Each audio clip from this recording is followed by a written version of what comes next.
Grazi, primeiro eu quero prazer agradecer você ter aceito. Fico muito feliz de estar aqui falando desse assunto e com você ainda. Acho que o pessoal não sabe, mas você que me apresentou a pesquisa, né? Me deu essa oportunidade. E depois que eu te conheci as meninas do laboratório, que eu me apaixonei pela pesquisa e isso fez muita diferença no profissional e tudo que eu quis seguir. Então, muito obrigada por tudo. Que linda! Rafa, olha, eu só tenho a te agradecer e eu tenho que te falar que é um orgulho te ver Ai, que bom. desse jeito, entendeu? Porque você já era brilhante lá no comecinho, lá quando eu te conheci, querendo fazer iniciação científica. Então, você está de parabéns. Assim, é um prazer estar aqui com você. E um beijo para a Aline também, porque a Aline é fera, né? Vocês duas são Ela feras, é demais. principalmente bioquímica. É. Então vamos lá, vamos falar sobre o atendimento nutricional no paciente com câncer. Então, para quem não conhece, eu vou apresentar aqui um pouquinho a Grazi, um resumão, porque essa mulher é fera demais, né? Então tem muita coisa nesse currículo. Então, a Grazi, ela é formada em nutrição e educação física, ela é pesquisadora científica na Faculdade de Medicina da USP, é coordenadora da linha de pesquisa de nutrição, metabolismo e câncer, então, melhor pessoa para falar aqui desse assunto. Ela é revisora de diversos periódicos da área, então ela sabe muito mesmo, editora da Braskem e tem experiência no atendimento nutricional também, principalmente nessa área, né, Grazi? Ainda, obrigada por mencionar o tamanho do currículo. Muito grande. Pois é, eu tenho experiência na área, né? Porque antigamente era mais na área de pesquisa, né?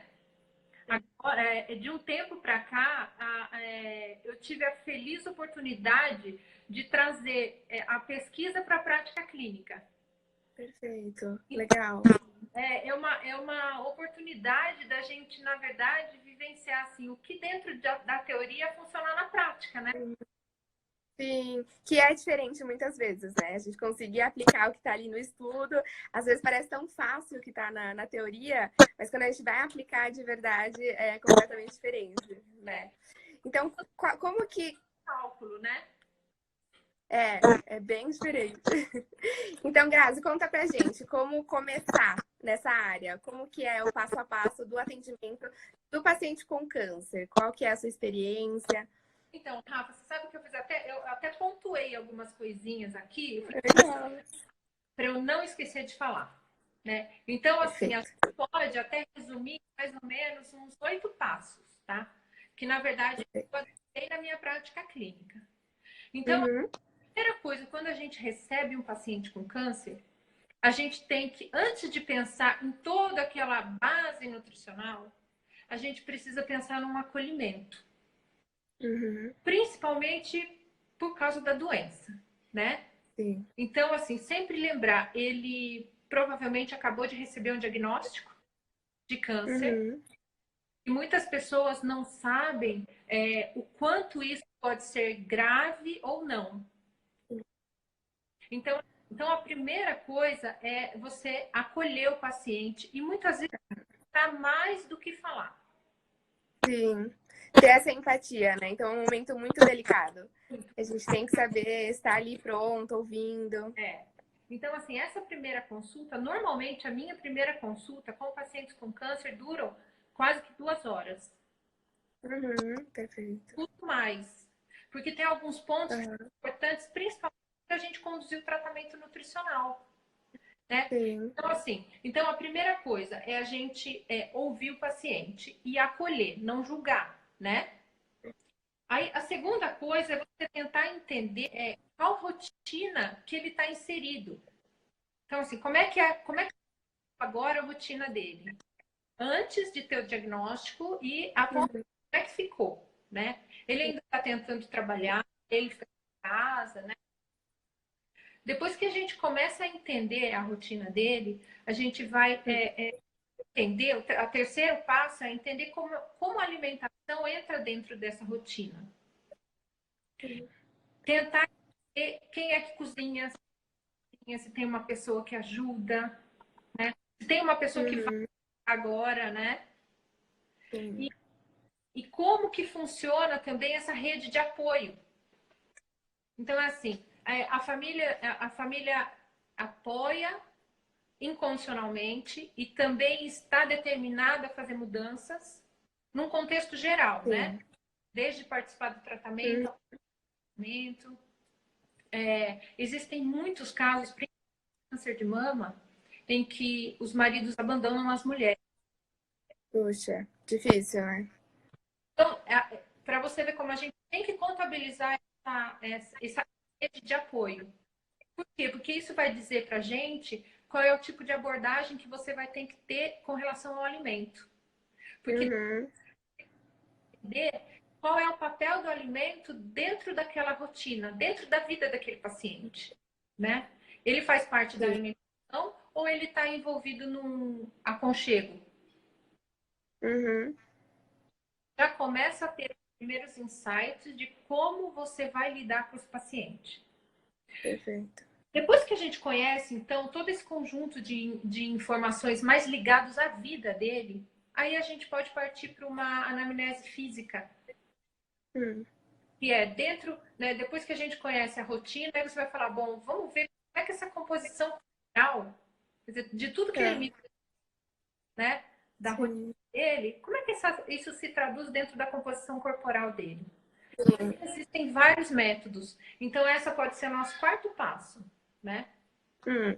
Então, a gente vai tentar sempre fragmentar os compartimentos corporais. Por quê? Hum. Gente, quando ele for fazer o tratamento oncológico, a porcentagem de gordura conta para nós, a porcentagem de massa muscular conta, Uhum. o corporal é importante, tem determinados tratamentos que é fundamental você ter conhecimento, né? E aí existem diversas maneiras, né? Eu tenho no meu consultório, então, cada um, eu já vi até você falando sobre isso, cada um tem Hum. vantagens, né? Então, Sim. você tem que tentar sempre sobrepor as desvantagens, né? É. À medida do possível, né? E sempre lembrando que sempre o método que você usar na primeira consulta que seja os mesmos para você ter Mantém. controle, né? Uhum. Para você, Sim. né? E ver uma evolução do paciente. No meu Sim. consultório eu tenho bioimpedância. Aham. Ela é de uma marca, não é a Embody, ela chama Seca. É uma marca. Ah, Ela consegue, na verdade, separar bem os compartimentos que são interessantes, perfeito. né? Mas Uhum. antes de ser feita, né? A bioimpedância também com outras máquinas também podem ser feitas, né? Perfeito. Ah. E esse passo é muito importante, né, Grazi? Porque, principalmente o paciente que ele está no tratamento com a quimioterapia, a gente tem que analisar muito bem essa composição corporal, a perda de massa muscular, né? Então, É, é um passo muito importante ali da consulta. muito, muito. Porque, então, essa primeira consulta, ela vai direcionar a sua conduta, né? Que caminho você vai Perfeito. para ele, né? Sim. Então, E o que você mais vê em consultório é o paciente com desnutrição, se ele está no tratamento, o que você mais observa nesse ponto?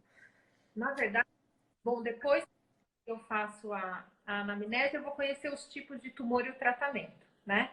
Hum, Na minha prática clínica, o que eu mais tenho observado é sobrepeso e obesidade. olha que interessante. E no atendimento ambulatorial, quer dizer, no consultório, né? Uhum, uhum, Dos hospitais onde os pacientes ficam internados. hum, Tem uma pesquisa científica que acontece lá no ICB com a professora Marília, hum. sabe a Marília Silander? Ela Não, nunca ouvi falar. é bióloga, ela é uma bióloga que tem um trabalho muito bonito com pacientes com câncer e que tem caquexia. Legal. Aquela síndrome de perda. Então, você perde gordura Uhum, e ela é um determinante para a sobrevida. Então, quanto mais alto é o grau de caquexia, maior é o risco de morte. sim. Então, é assim, a ideia que a gente tinha de paciente com câncer era que todo paciente câncer estava associado a um quadro de caquexia, de Uhum. fraqueza extrema, né? Atualmente, até a caquexia tem se mostrado uma composição corporal diferente. Olha, Uma porcentagem de gordura um pouco maior. olha que interessante. É interessante. Então, dado essa composição corporal. Então, eu acho que está de acordo até com o que a gente recebe no consultório, né? Eu, Uhum, sim. eu recebo muito paciente com câncer de mama, que Hum, é o mais prevalente, né? Nas mulheres é o mais é. prevalente. Os homens não aparecem, que horror. Mais difícil. Mas assim, nossa, 90% das minhas pacientes são pacientes com câncer de mama, em tratamento. É. Legal. Depois você conta mais, vai contando seus passos, depois você conta quais são as principais condutas na alimentação, no câncer de mama. Então, bom, Já até imagino o que você vai falar. depois fez toda aquela anamnese, conheceu a rotina do paciente, apoio familiar, a gente fez anamnese física, então a gente deu uma porcentagem de músculo, gordura, água, aí a gente vai avaliar o tipo de tumor, né? O tipo de tumor e tratamento. Por que é importante saber isso? Para a gente determinar se pode existir uma interação entre droga e nutriente. Então, importante. E também, quando a gente conhece o tratamento, você tem uma ideia de como ajudar a potencializar o tratamento. Depois, Uhum. a gente pode entrar num exemplo disso aqui, tá? De como a alimentação dá num tratamento específico, tá? É. Mas, depois que conhece o tumor, aí a gente pode fazer, claro que um recordatório alimentar, aí a gente vai conhecer especificamente, né? A alimentação, avaliar exames pré-existentes, quem sabe solicitar novos, dependendo do objetivo do planejamento. Então, hoje em dia, a gente pode solicitar desde exames de sangue, como hemograma, controle glicêmico, colesterol, LDL, HDL, todo aquele tradicional, né? Mas também Sim. a gente também pode lançar mão de outros exames, não são Tá. populares, mas eles podem Uhum. se tornar mais populares, né? Como Uhum. a microbiota intestinal, eles, Uhum. e o exame metabólico, né? São dois exames que eles ajudam a gente a ter uma conduta mais assertiva para aquele paciente. Né? Perfeito. Legal. Então, esse conjunto, entendeu por que demora 2 horas? Uhum. Sim. E isso nos dá base para fazer a dieta. Desse Uhum. Perfeito. plano alimentar. Claro que a gente vai considerar o quê? Preferências alimentares também. Uhum. Objetivo, né? Que fase que ele está, se ele está em tratamento, se ele não está, se ele vai para cirurgia ou não. E Até mesmo a aceitação, né? Às vezes o paciente que tá em tratamento, às vezes a aceitação cai muito. Então a gente tem que identificar também. Eu lembro quando eu fiz estágio na Santa Casa, eu ficava em um departamento que tinha muitas pessoas com câncer. E eu acompanhei uma senhora, e aí quando ela chegou no departamento, ela já estava super desnutrida, ela não aceitava comer nada, então ela já estava dias sem comer. E aí ela foi me contando que pedacinhos do alimento, ela sentia pedacinhos de cenoura, de frango, ela sentia esses pedacinhos, já ela não conseguia comer, ela sentia muita náuseas. E aí então eu falei, puxa, e será que se a gente mudar por uma dieta líquida, né? Se a gente conversar com os outros profissionais, só mudando a consistência, será que ela não aceita melhor?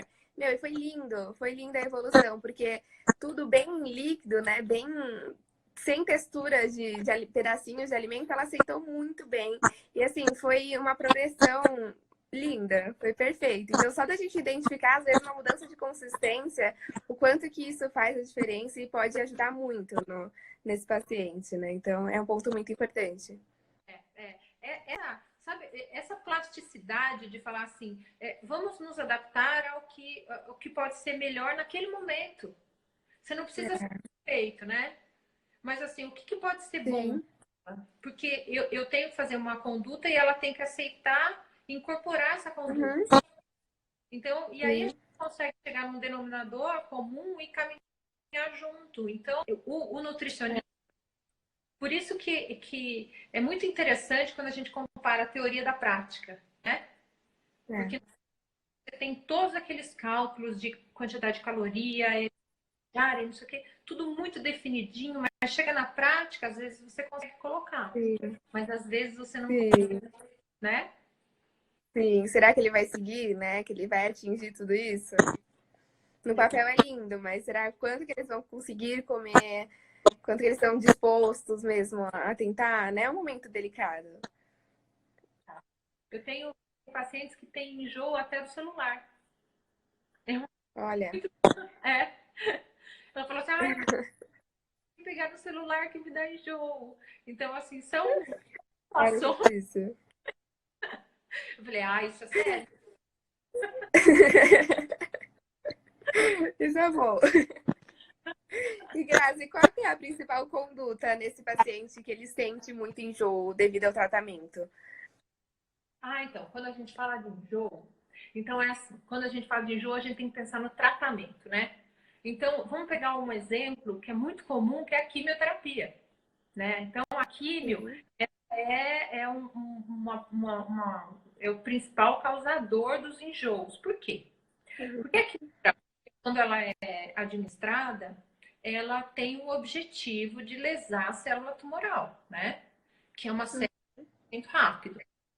Mas ela não é alvo específica. Então, em todos os tecidos que ela passar, ela também leva células de crescimento rápido. Então, Sim. além do tumor, a gente pode considerar a célula de crescimento rápido todo o nosso epitélio de mucosa, mucosa epitelial, que é Uhum. todo o nosso trato gastrointestinal, fora cabelo, né? Unha. Uhum. Então, todas essas células, elas sofrem a ação da quimioterapia. Por isso que cai cabelo, por isso que cai unha. A unha fica toda roxa, né? Você tem É. ferida. Então, o intestino, você tem vômitos, diarreia, né? Isso até pode alternar, pode ter vômito, diarreia ou constipação, né? Os Uhum. dois, sabe? Depende do momento. Mas, Aham. na verdade, o que acontece? Seu trato gastrointestinal fica muito sensível. Sim. Então, nesses momentos que você está mais sensível, que inclui enjoo, qual é a principal conduta? Não vamos sobrecarregar esse sistema. Então, Uhum. tudo que a gente pensa de ter que fazer aquele paciente comer, Uhum. talvez não seja a melhor alternativa naquele momento. Você pode Ah, legal. depois, tá? Então, Uhum. aquela preocupação de logo depois da químio, que são os principais dias onde o paciente Uhum. mal, que fica em média 5 dias, onde ele tem diarreias e vômitos, assim, Uhum. né? Então, não é o momento de alimentar. Por quê? Porque tudo que você colocar vai sair. É. Então, o que ele conseguir ingerir tem que ser parcialmente digerido. Então, Uhum. a gente pode lançar mão, muitas vezes, de proteínas hidrolisadas. Uhum. A gente pode Perfeito. lançar mão de enzimas digestivas, porque elas ajudam no processo. Sim, legal. Muitas vezes a gente pode usar até cápsulas de fitoquímicos, de alguns Uhum. fitoquímicos, como o gengibre, Sim. o resveratrol, sabe, a cúrcuma, Aham. né, a piperina. Então, tudo isso vai ajudar o quê? A você tratar esse intestino que está lesado. Uhum. Tem um pacote de quimioterapia, eles incluem o omeprazol. E a gente sabe que Uhum. né, altera o estômago, altera o processo de digestão de proteína, Sim. né? Altera a absorção. Prejudica o que já tá ruim, né? Nesse caso, vai prejudicar ainda mais. É. Então, muitas vezes o paciente não consegue comer em um prato o arroz, o feijão e a carne, porque Uhum. isso sobrecarrega o sistema. Então, muitas vezes a gente precisa fracionar, separar o alimento, entendeu? Às vezes, numa refeição, a carne com a salada, na outra é o arroz com feijão, sabe? Durante o tratamento e esses períodos de efeitos colaterais, como os enjoos, a gente usa muito enzima digestiva, que ajuda bastante. Ajuda Também bastante. proliferação bacteriana, porque a proteína Ah, consegue digerir, ou os alimentos também, as bactérias vão lá e ajudam a gente na digestão, né? Então, sim, perfeito. um ambiente favorece o crescimento bacteriano. Como a Uhum. ama o local e mata muito mais bactérias que a gente pode chamar mais boazinhas, você acaba movendo o Uhum. crescimento e elas são mais malvadinhas. Uhum. Então, é comum na quimioterapia o paciente desenvolver doença intestinal. Olha. Então, assim, é um cuidado que a gente tem que ter com o paciente que está em tratamento. Sabe aquela história de que você tem câncer, você pode comer o que você quiser. Não, É. sabe? Uhum. Então, tem períodos do tratamento que você precisa dar uma enxugada e facilitar todo o processo de gestão, e tem períodos do tratamento que Uhum. pode ser um pouco mais, né, sabe? Sim. E nesses períodos mais críticos do tratamento, tem algum alimento que tem que excluir mesmo para ajudar o paciente, ou é identificar mesmo a aceitação dele, como que ele está reagindo a cada alimento? A gente tem que fazer as duas coisas. Tem alimentos que são mais comuns de causarem, e tem alimentos que a gente não imaginaria que ia dar desconforto e dá. Né? Para ele dar. Alimento industrializado, ultraprocessado, grandes quantidades de alimentos de uma só vez tem que ser evitado. Uhum. Mas evitar aquele conjunto de alimentos mais inflamatórios, isso é fundamental. Proteína de origem animal também tem que evitar. Tá. E lançar mão de outros alimentos que têm uma característica mais benéfica no meio, né? Que facilitam. Uhum. Aquelas frutas que são mais ricas em água, melancia, né? Uhum. São ótimos para enjoo. Perfeito. Eu acho que é isso, Rafa. Tem até quando o paciente ele alterna entre bocas muito seca ou salivação Uhum. muito extrema. E tem Uhum. conduta que sugere comer biscoito creme cracker. Então, assim, eu Ah, tá. uso essa conduta, porque eu tento Uhum. sempre aproximar a alimentação do mais natural possível, mais comida de feira, Uhum. sabe? Então, por exemplo, salivação intensa, eu gosto de partir para frutas secas. Uhum. Não, Legal. evito biscoito. Então, tem suco, sabe suco verde? Suco verde tem uma Hum. ótima. Suco verde, gelinho, era um suco com cenoura, lá, faz gelinho no liquidificador, elas aceitam super bem, é bem legal. Até por ser mais líquido também, né? Mais fácil, mais gelado também, já vai ajudando. Olha que interessante. E a gente já vai fornecendo os nutrientes, né? Esses compostos bioativos das frutas, legumes e verduras em geral. Isso é Exato, perfeito. exatamente. Tem uma outra coisa também, se tiver com diarreia, a gente prefere, claro, mais fibra solúvel do que insolúvel, né? Então, assim, Uhum. diminui folhas, né? Assim, usa mais. Tem alguns que normalmente ajudam mais. Aveia ajuda bastante, né? Legal. Graça, tem uma pergunta aqui, já vou te fazer, ó.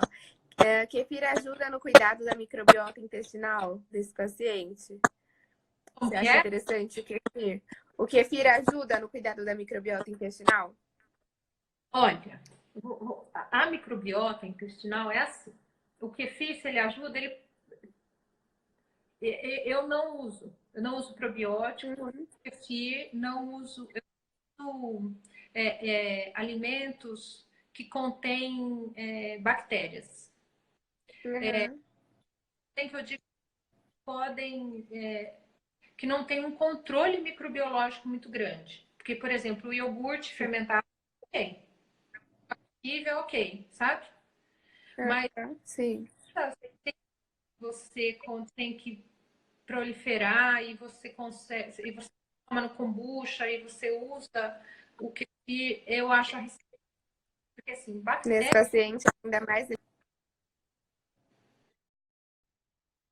Então, bactéria intestinal, ela é uma faca de dois legumes. Então, Uhum. ela pode ser É, muito boa e pode ser muito ruim. Não é porque a bactéria ela tem potencialmente um efeito benéfico que ela vai ser benéfica sempre. Se ela tiver é. em ela também é infecciosa. Então, Uhum. o paciente que passa pelo tratamento de quimioterapia tem neutropenia. Então, o sistema imune é muito diminuído, né? Então, para você É. desenvolver por uma quantidade um pouquinho aumentada de bactérias, é muito fácil. Então, o melhor Sim. é você estimular o seu intestino, né, a proliferar bactérias que são benéficas, através dos alimentos. Perfeito. Não tem erro, Uhum. sabe? E é por isso também que você não acaba indicando o probiótico nesse caso? Isso. Eu, É por eu, esse mesmo motivo. eu só indico o probiótico quando o paciente faz o sequenciamento da microbiota intestinal. Ah, legal. Aí, aí dá para trabalhar espécies de bactérias até. Legal. O que o sequenciamento ele vai me informar? Ele vai me dar uma ideia é uma quantificação relativa, né? Relativa assim, dentro do seu 100% do intestino, qual que é a sua distribuição de bactérias intestinais? E aí, dentro dessa porcentagem, a gente consegue chegar numa fórmula, porque bactéria anda em conjunto. Então, assim, não é uma Uhum. bactéria, né? Então, você tem um conjunto de bactérias que causam uma determinada condição clínica. E se essa condição clínica é ruim, eu tenho que combater com outro conjunto de bactérias. Então, eu consigo Uhum. manipular isso especialmente para aquele paciente. Aí, tudo bem? E também é uma estratégia nutricional, né? Ela tem começo, meio e fim. Não pode Perfeito. não. Grazi, tem algumas perguntas aqui. Você prefere que eu já vá fazendo ou você tem mais algum ponto importante para comentar? Eu acho que você pode fazer, que daí, se eu me lembrar de mais alguma coisa, eu vou falando. Perfeito. Tá. Tem algumas aqui na live mesmo e tem algumas da caixinha de pergunta que eu salvei também para a gente comentar. Então vamos lá para a próxima pergunta. No dia a dia, você nota que a cúrcuma ajuda mesmo o paciente? Cúrcuma. Uhum. É a cúrcuma? É. Isso. É, a cúrcuma é um nutriente super interessante para paciente com câncer, principalmente para a função intestinal, né? Então, ela É. também estimula o crescimento de bactérias benéficas, é super legal. Mas a cúrcuma sozinha, ela não vai determinar o resultado. Então, se a cúrcuma ela for inserida dentro de um estilo de vida saudável, ok, sou super a favor. Mas se você não fizer outras mudanças e usar só a cúrcuma como estratégia, você não vai ter resultado. Não faz milagre, né? Sozinha. Não. A próxima. Por que reposição de B12 é importante nesse caso? É importante, principalmente pela alteração de funcionamento do estômago, né?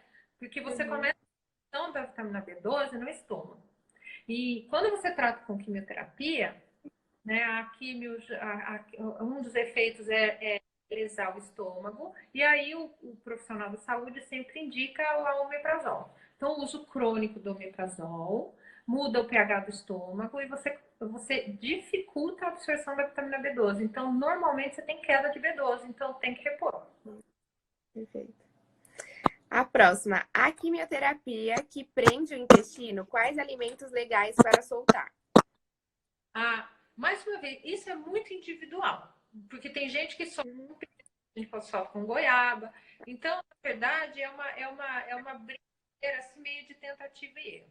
Sempre, claro, função intestinal, se você tiver uma ideia Por isso que esses exames atuais, agora, eles têm um papel interessante, porque às vezes você consegue manipular, dar uma olhada na microbiota intestinal e você consegue fazer estratégias nutricionais não só para aquela bactéria, mas você começa a mudar a função intestinal. E aí você minimiza os efeitos colaterais. Então, consequentemente, constipação também reduz, né?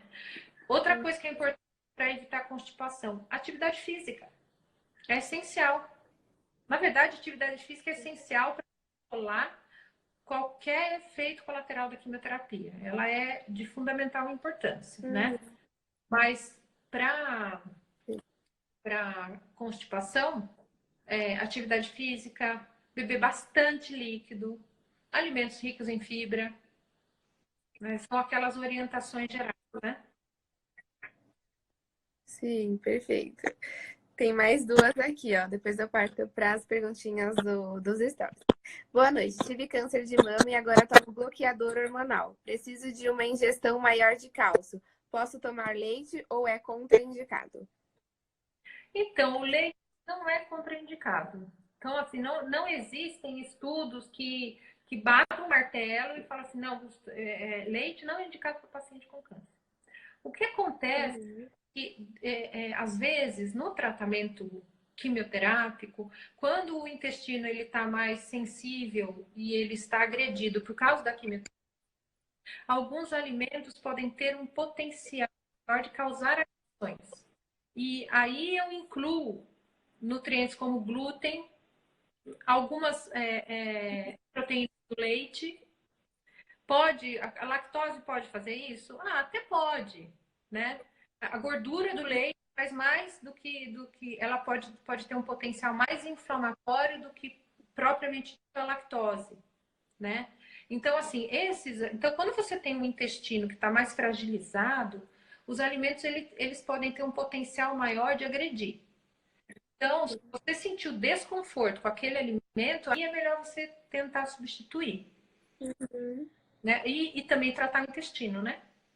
Perfeito. É bem individual, né, Grazi? A gente tem que ir entendendo bem minuciosamente. É.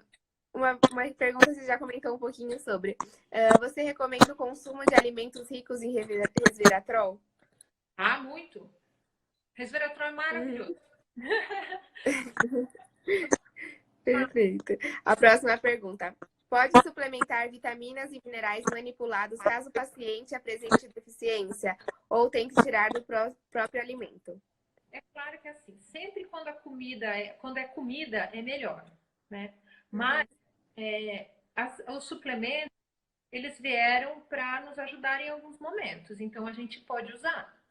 Claro que é sempre bom dar uma lida no rótulo, para ver se ele não é cheio Uhum, de espessante, né, conservante. Claro que você tem sim, sempre que dar um rótulo, mas se o paciente ele não consegue ter uma ingestão de nutrientes, né, no mínimo recomendado, que é RDA.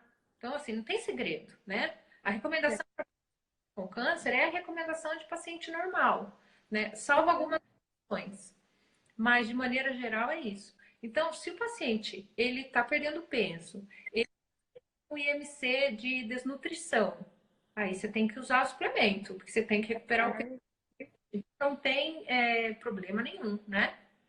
O que a gente tem que tomar cuidado uhum, são as doses muito altas, aquelas doses suprafisiológicas. Aí sim uhum. é uma coisa interessante.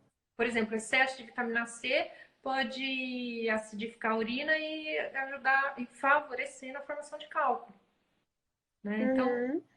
tem que, tem que chegar num equilíbrio, né? Legal.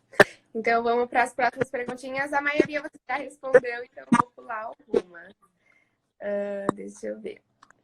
Perguntaram se há alguma diferença na recomendação de macronutrientes no paciente com câncer.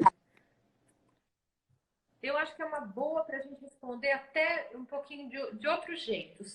Assim, existe uma cartilha da Sociedade Americana de Pesquisa do Câncer, que ela lança, eu acho que a cada 4 anos. Eu até posso passar para você, Rafa, se você quiser depois disponibilizar. Tá, Eu acho que perfeito. É uma cartilha que reúne diversos especialistas na área de onco e eles fazem um consenso do que é importante para prevenir e também usar durante o tratamento, que assim são passos que você precisa fazer para prevenir o câncer e para você colaborar com o seu tratamento.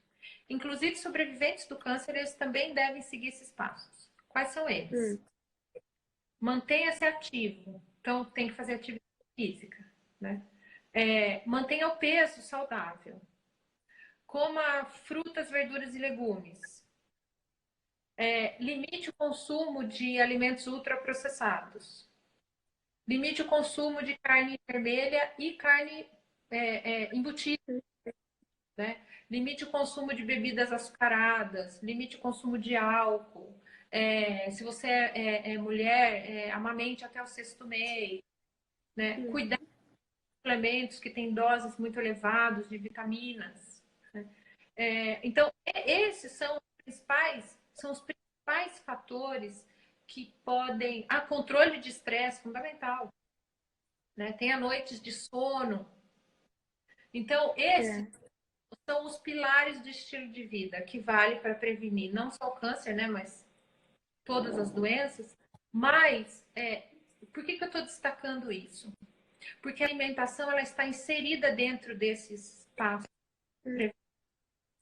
O câncer, apesar de ele ser uma doença genética, ele tem uma base genética, ele tem um gatilho que parece que é muito mais metabólico. E o gatilho metabólico ele é deflagrado no ambiente, que envolve todos esses passos. Então, antes até da gente pensar em uma recomendação numérica de macronutrientes, que na verdade não difere, tá, da pessoa normal, então é a mesma, né? Eu posso te dar alguns exemplos de onde difere, mas de uma maneira geral ela é a mesma. Mas a gente tem que ter no paciente é importante um conjunto de fatores ambientais e a alimentação está inserida dentro dele como um dos principais fatores. É o carro-chefe. Mas a gente não pode esquecer que a atividade física também de uma maneira bem resumida, quando você faz exercício físico, você é obrigado a desviar nutrientes para o músculo. Então, você acaba de promover uma competição na disponibilidade de nutrientes para o tumor. O músculo, a superfície corporal nossa de músculo é maior do que o tumor, então isso é muito benéfico. Né? Tem umas estratégias nutricionais que são interessantes e que são pontuais, que a gente também pode lançar mão, mas como até um assunto um pouco polêmico, mas tem alguns trabalhos de jejum intermitente em pacientes que têm uma alteração glicêmica, pacientes com câncer de mama que têm alteração glicêmica, que têm desordens lipídicas. Só que o jejum intermitente é muito interessante o que foi publicado no JAMA. Ele diz o seguinte: você aumentar suas noites de sono e fazer intermitente de comer até às 7 horas da noite, não comer mais, e só for comer às 10, você tem benefício. É assim, na verdade, é uma tentativa de começar a colocar um ritmo circadiano, porque normalmente o paciente ansioso, ele fica beliscando até, né, a noite, a noite inteira. Então, mas assim, de uma maneira geral, as recomendações elas são as mesmas para Perfeito. Perfeito. Vamos para a próxima pergunta. Tinha uma pergunta sobre a suplementação. Se há algum suplemento de vitamina ou mineral que pode até piorar a progressão do tumor. Na verdade, não existe suplemento que pode piorar a progressão do tumor. Ele isolado, tá? Do mesmo jeito que o alimento isolado ele não faz milagre, o alimento isolado ele também vai te matar, né? Mas tem condições no nosso corpo que podem favorecer, sim, não só o aparecimento do câncer, mas prejudicam o tratamento, mas prejudicam, assim, aumentam o risco de toxicidade da quimio em 7 vezes, né? Muita coisa, né? E favorecem recidiva. Eu vou dar um exemplo só, a obesidade. A obesidade, ela promove uma alteração metabólica no nosso corpo, que ela favorece a disponibilidade de nutrientes para o tumor. Então, assim, ele, na verdade, é como se ele virasse o foco. Então, a obesidade, ela tem essa capacidade. Então, ela aumenta o crescimento de tumor, os tumores são mais agressivos e a recidiva é mais cedo. Perfeito. Posso ir para a próxima? Tá travando um pouquinho. Vamos ver. Ah, voltou. Vamos para as 2 últimas perguntas, para a gente finalizar. As que tiveram nos stories, você acabou comentando ao decorrer da live, então não vale a pena repetir. E a próxima pergunta: quais alimentos devemos evitar para sempre após o câncer? Você já comentou um pouquinho também. Porque na verdade eu acho que você não precisa evitar, assim, não posso nunca mais colocar na boca. É um pouco difícil, né? Porque a gente imaginar não colocar nunca mais aquele alimento, ainda mais se você gosta, né? O que eu acho que a gente tem é que entrar num acordo com o paciente e tentar chegar num equilíbrio, né? Então, não fazer desse alimento a sua principal rotina, né? O seu principal ingrediente. Vamos supor que seja um alimento industrializado. Então, ele tem que ser uma exceção, mas você não vai precisar tirar. Então, dentro de uma dieta planejada, que você vai calcular para ele. E assim, digo, Rafa, não é nem você se prender não aos números. Às vezes você faz. Eu recebo mais, eu tenho mais sucesso no tratamento quando eu faço uma dieta qualitativa do que uma dieta quantitativa. Né? Então, a qualidade é mais importante. Então, dentro de uma dieta qualitativa, cabem aquelas preferências alimentares que a gente julga não ser muito saudável, entendeu? Então, cabe com equilíbrio. Que entra tudo isso que você falou, né? De exercício, da alimentação, do estresse, sono. Então, esse conjunto de todo o ambiente. Acho que isso é para sempre, mesmo com pessoa com câncer, sem câncer, né? Acho que isso é um ponto muito importante. Tem mais Acho alguma? que tá travando. Tem a última. Quais são as condutas que você adota no paliativo? Você sabe que paliativo, eu nunca atendi paliativo. Eu nunca atendi. E eu acho que a conduta É mais dele, na verdade, hospitalar também. porque é mais. Que é a hora que o paciente, na verdade, ele volta para casa meio que, assim, não tem o que fazer, né? Então, nunca eu fui procurada no paliativo. Mas eu acho que a minha conduta no paliativo, ela seria a mesma conduta que eu tenho com todos os pacientes, de tentar entender o contexto, né? Porque mesmo que seja no final da vida, eu acredito que o paciente ele tem que ter um final digno, né? Digno que eu digo mais confortável. Se a gente ajudar nisso, eu vou ajudá-lo, né? Mas eu também não vou esquecer do que é confortável em relação à saúde, entende? Eu não vou falar para ele top de bolacha, mas eu acho que a gente pode entrar num consenso e dentro das preferências dele, assim, faz ele feliz naquele momento, você tem que abraçar, né? Você não pode ter uma conduta rígida, né? O que cai naquele, eu acho que cai naquele prato do brasileiro sempre. Olha, no seu café da manhã, no seu almoço, metade é salada, se distribui arroz, feijão, proteína. No seu lanchinho a gente pode pegar alguma coisa que você goste, o seu bombom, o seu chocolate, sabe? Eu acho que tudo.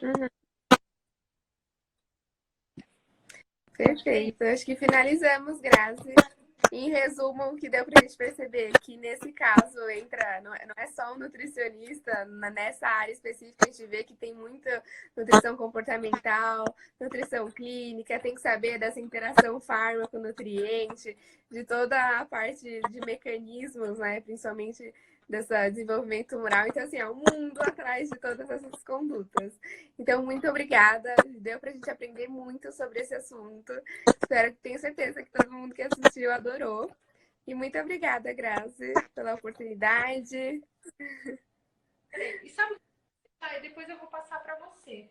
Eu tenho, como eu escrevi as diretrizes de oncologia da Braskem, lá tem vários Perfeito. tópicos de algumas condutas interessantes na área de onco. Então, Aí eu mando no nosso grupo do Telegram. Legal.